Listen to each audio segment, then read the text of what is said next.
What's up? Welcome back to the Bailey Cakes channel.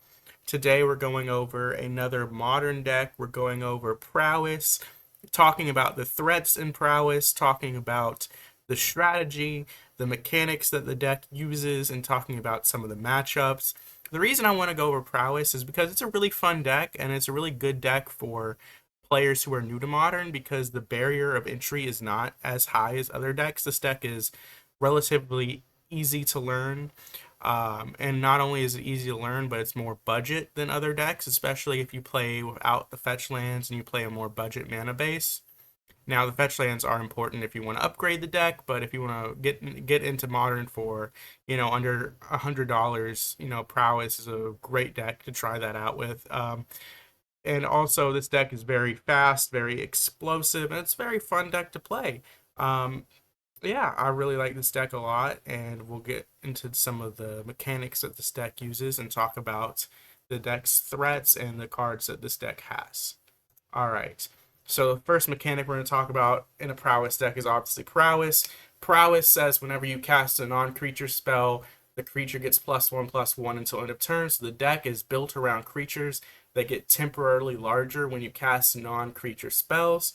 So this deck has about 12 creatures, and the rest are non-creatures. Now, some of your non-creatures are your biggest threats, actually, and your non-creatures are going to be very cheap so that you can cast multiple of them a turn to trigger Prowess multiple times to get in some massive damage. So Prowess built around casting non-creature spells. Now, most of your threats with Prowess are going to be creatures.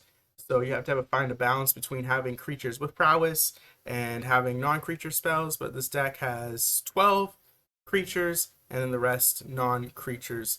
Yeah. So whenever you cast a non-creature spell, it gets +1/+1 until the turn. That's the what this deck is built around. Very cheap threats like Monastery Swiftspear with prowess. The next mechanic we're going to talk about is Delirium. So Delirium is a little bit more complicated. Delirium is built around the number of different card types in your graveyard. So this is talking about, if you have a creature in your graveyard, if you have a land in your graveyard, instant, sorcery, artifacts. So you're casting a lot of spells, so you'll get instants and sorceries in your graveyard that way. You'll get creatures in your graveyard because creatures die. You'll get lands in your graveyard from fetch lands. And then you have spells like Dragon's Rage Chandler. Whenever you cast a non-creature spell, you surveil once. This gives you card selection, but lets you fuel your delirium. So you have delirium when you have 4 different card types of cards in your graveyard. So instant, sorcery, land, artifact, creature. If you have an instant, sorcery, a land, and a artifact in your graveyard, you have a delirium. And Dragon's Rage Chandler, as long as there are 4 more card types among cards in your graveyard, it gets +2/+2 to flying. Very, very cheap, effective threat, and also gives you card selection. So those are the 2 of the core mechanics of the deck. So let's get into why is Prowess good for new Modern players. It can be built on budget. It's very fast and aggressive, and it's easy to learn and hard to master. So you have that low skill floor, but if you want to become really good at this deck, it takes a lot of practice, a lot of repetition, and a lot of playing the deck and playing it against different matchups to really master the deck. Same with any really aggro deck. Most aggro decks are easy to learn, but very difficult to play at a high level. Can be built on a budget, so compare this to many other modern decks which require, very expensive cards. Most of the cards in Prowess are very cheap, very fast and aggressive. So, you don't really have to worry about, controlling the board, or you don't have to worry about a lot of things that some other more slower decks have to worry about, and easy to learn, hard to master. There are some decks that are very difficult to learn and also difficult to master, like Amulet Titan, for instance. So this is a very low skill floor compared to those other decks, but at its highest level, it still takes as much skill as most decks in Modern do. So the threats in Prowess, the 1 mana threats, Dragon's Rage Chandler. This is a great card. Most red decks in the format play this card because when you cast a non-creature spell, you get to surveil one, gives you really great card selection. So let's say you have your Dragon's Rage Chandler and you cast a non-creature spell and you find a land on top. Well, you don't need that land, so you can put it in your graveyard, and hopefully, you know, a non-land would be on top. So this gives you good card selection, lets you filter out cards you don't want, while also filling its second ability. As long as there are 4 more card types among cards in your graveyard, it becomes a 3/3 with flying for 1 mana, which is really, really effective beater. The only problem with Dragon's Rage Chandler is that it does die easily to Orcish Bowmasters. It does die to like Lava Darts. It's a 1/1 at its base. However, if you're able to get this as a 3/3, you know, late in the game, it can dodge a lot of removal. So I really like Dragon's Rage Chandler. It's a very, very efficient threat that gives you card selections.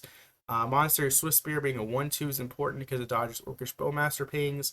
Is a very aggressive threat that can get very large if you cast a few spells. You cast 2 spells, this can be a 3/4 for 1 mana. Very, very, very good threat. You know, this was so good it got banned in Standard, believe it or not. Monastery Swift Spear, and it has haste, so it can attack the turn it comes out.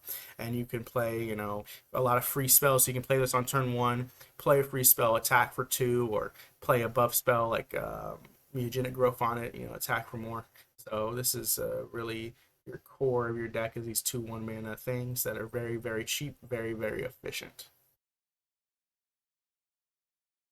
Now we're talking about the 2 mana threats, and the best card in this deck. Well, I don't know if it's the best card in this deck. Dragon's Rage Chandler and Lightning Bolt are very good, but Corey Steelcutter is one of the most brutal cards to play against. So, first of all, it's a non-creature spell that gets you creatures when you cast your second spell each turn. So it has an ability Flurry. When you cast your second spell each turn, you make a 1/1 white monk with prowess, and you can attach the equipment to it. So you can play Corey Steelcutter, then play another spell that counts as your second spell, and you get that 1/1 that becomes a 2/2 with trample and haste. It also has prowess too. So if you have multiple tokens from the Corey Steelcutter, you can swing for a lot of damage whenever you cast your non-creature spells. Corey Steelcutter is also a non-creature spell itself, so it'll trigger prowess, which is very important because this is a spell that creates bodies, that creates threats, that itself is a non-creature spell that can trigger prowess. It's an artifact, so if you put this in your graveyard, you know, it gives you 1 more card type for Delirium.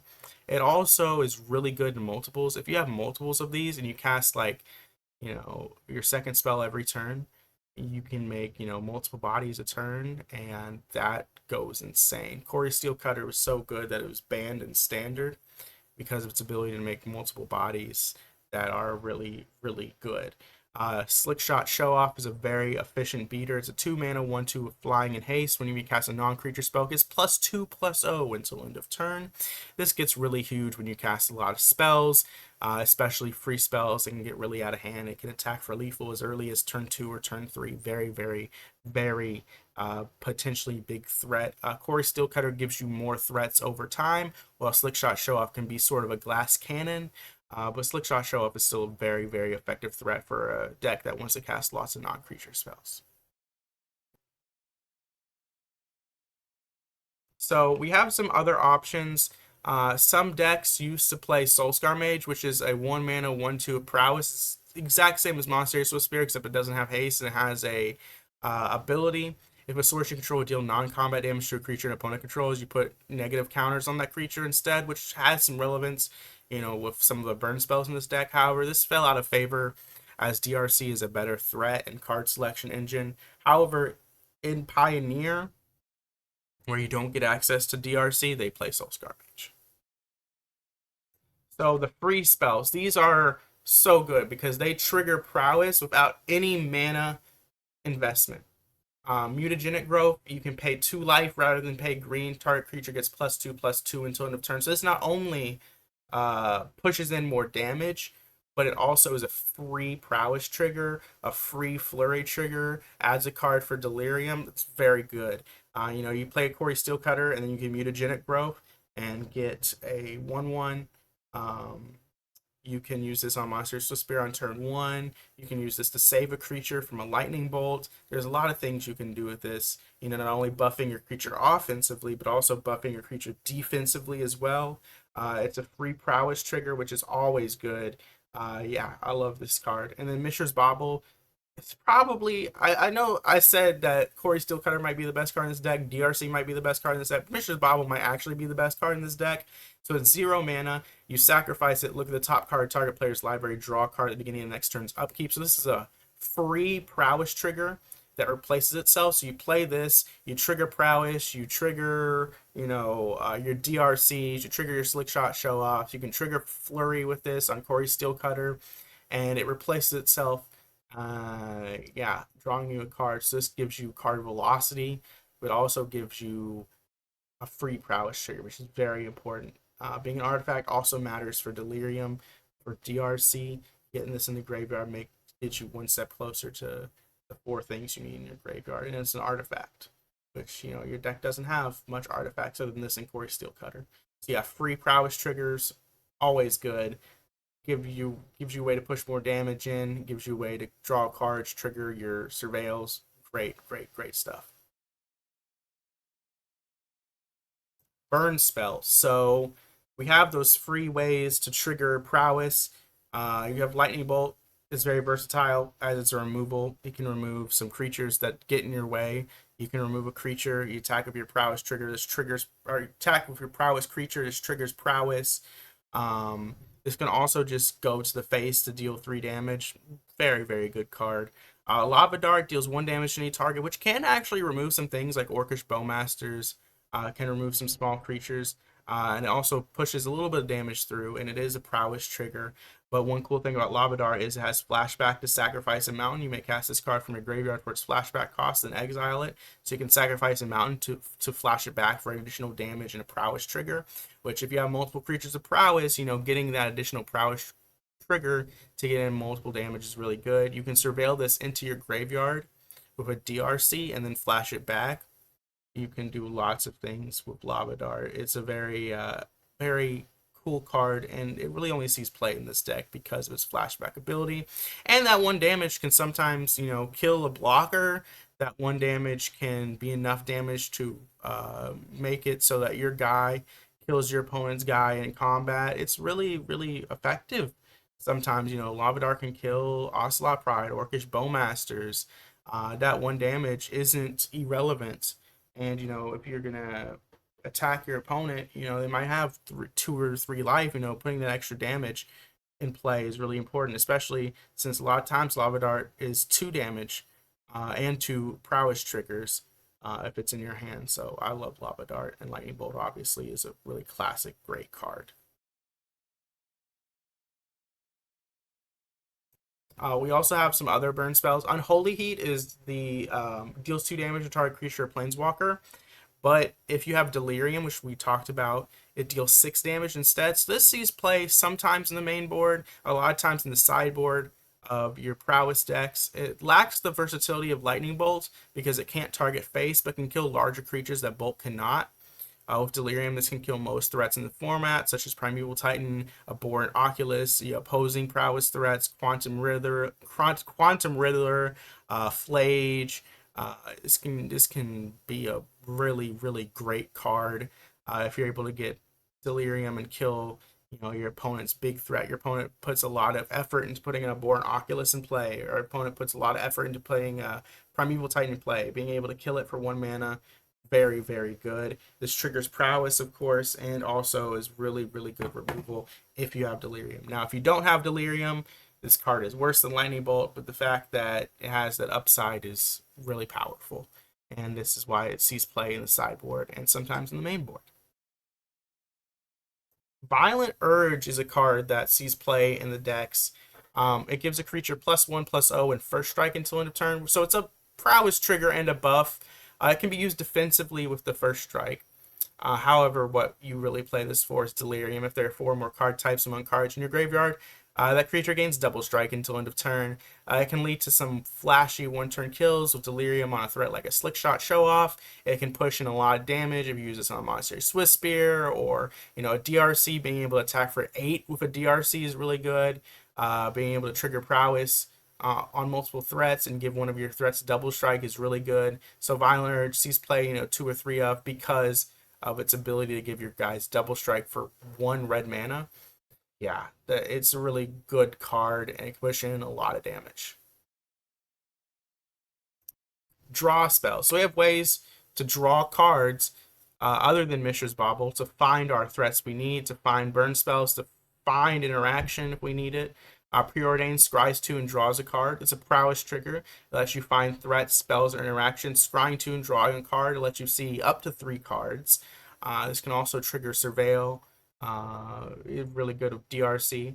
So, I mean, it's a 1 mana prowess trigger that draws you cards and gives you card selection. Very, very effective. Expressive Iteration. It's blue and a red, so it's a little mana intensive.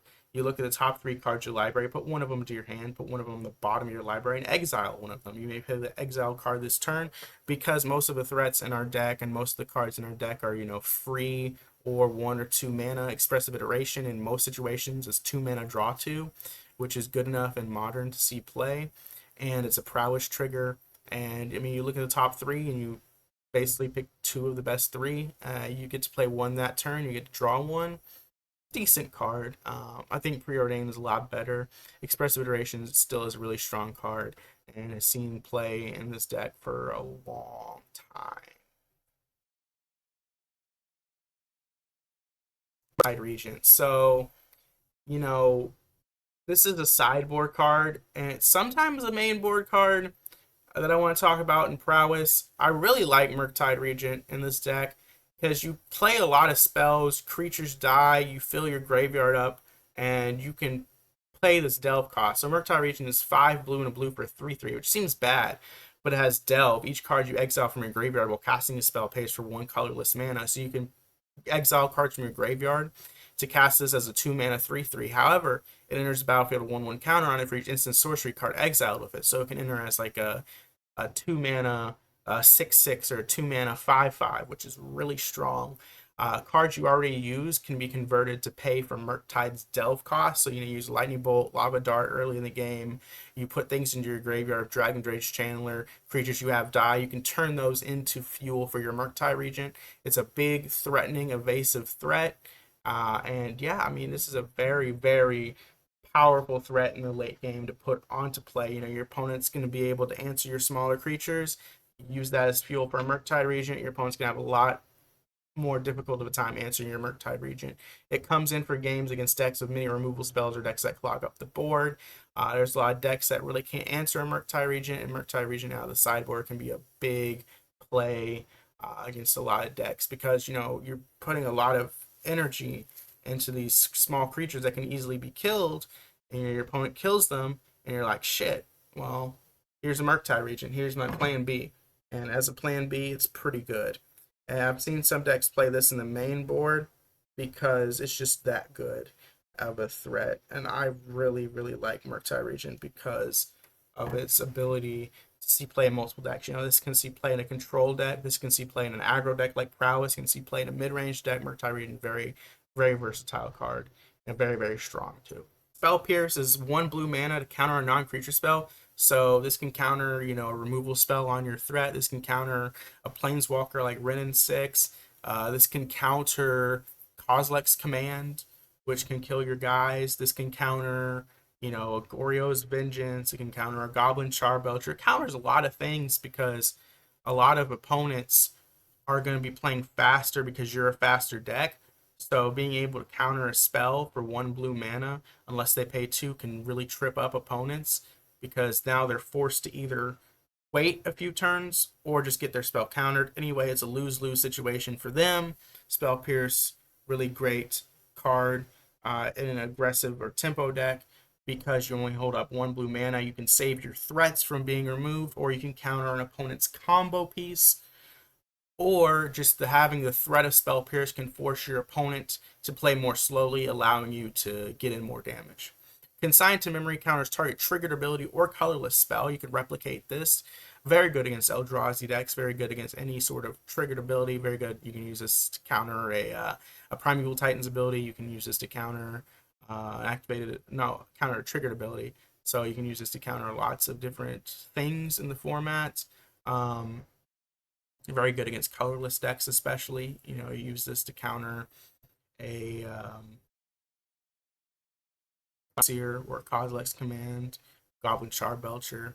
Very, very versatile cards. He's playing the sideboard. Into the Flood Maw bounces a creature. If you give your opponent a fish, it bounces anything. Very, very versatile bounce spell. Can remove opposing blockers out of the way. It can remove combo pieces. A very good tempo card. There's an alternate build of this deck that has a red white theme instead of a red blue theme, and it's fringe. But I've seen it in the past. It runs Lumimancer as an additional 1 mana threat. When you cast or copy instant source spell, gets +2/+2 until a turn. Doesn't really work well with a lot of the artifacts that this deck plays, so that's fallen out of favor. Flage is really good though, but I think the red white build is less good than the current mono red or red blue build. Anyways, matchups. Boros Energy. So Boros Energy is sneakily a lot of removal. It has Flage, it has Static Prison, it has Lightning Bolts. So it's going to be able to remove your creatures. And out of the sideboard, it has sweepers like Wrath of the Skies. You may get X Energy and destroys your board. It's pretty good against you. You know, and then it clogs up the board with like Ocelot Prides, Guide of Souls, a Johnny, which makes a 2/1. So yeah, and it's not non-damage removal. The reason that this is important is it has non-damage removal like Static Prison and Path, which is very good because those prowess triggers won't save you. They clog up the board with Ocelot Prides and Johnny's to block. Murktide Regent is very good against them. Because the only things they have that'll really remove Murktide Regent is like Path to Exile and Static Prison. Yeah, this is just a really tough matchup for you. I feel like I think you have a lot of removal because you do have lightning bolts and lava darts, but your opponents can be able to clog the board, make a big board, remove your stuff. So it'll be a really tight matchup. And then in the sideboard, they have things like Wrath of the Skies. This can make it very difficult for you.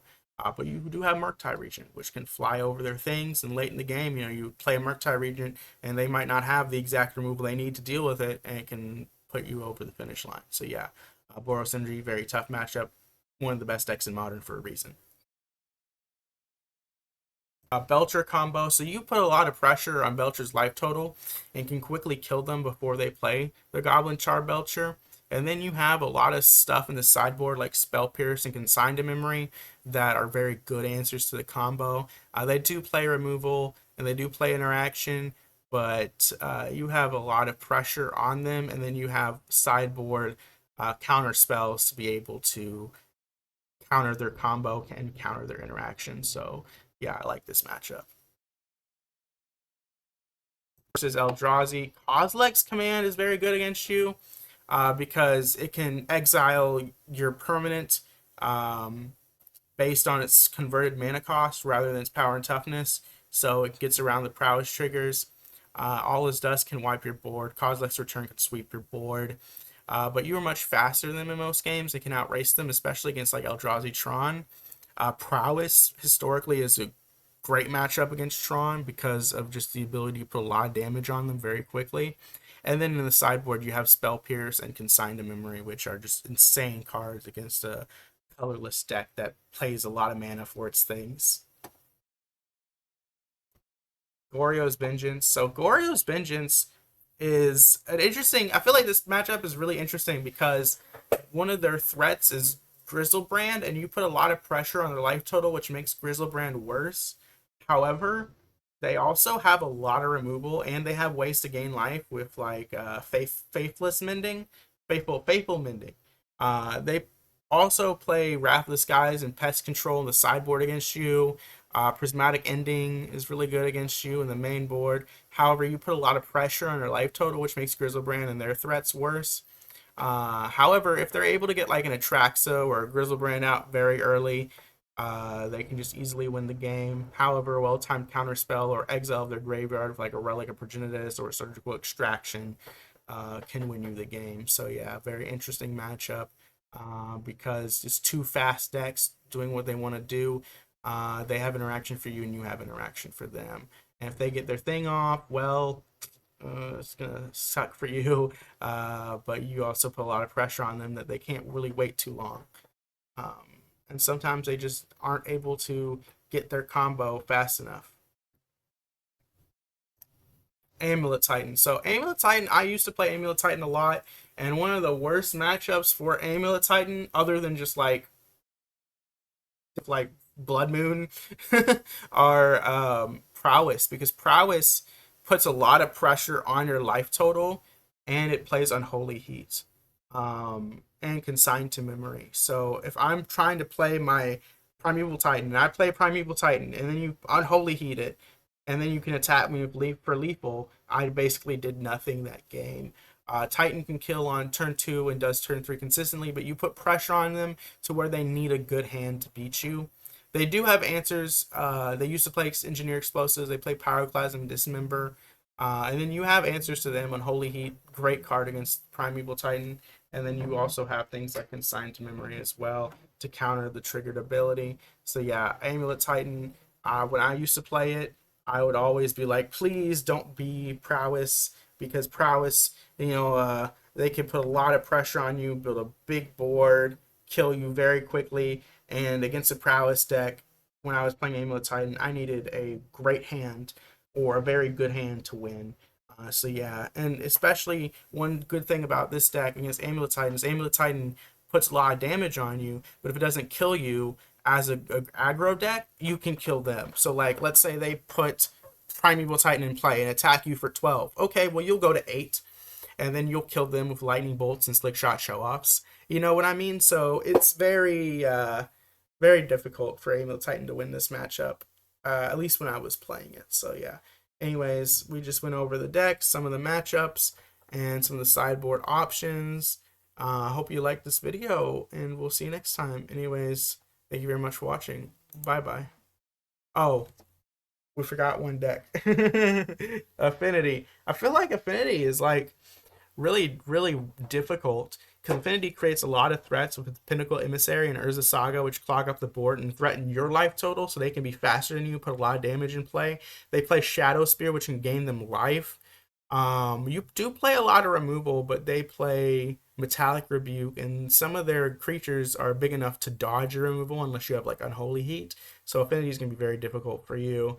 And then the weakness, though, is that all its spells are artifacts or enchantments, so you have potentially some sideboard plans like Meltdown that work really well against them. But yeah, Affinity is going to be very difficult. Anyways, I hope you like this video. See you next time. Bye-bye.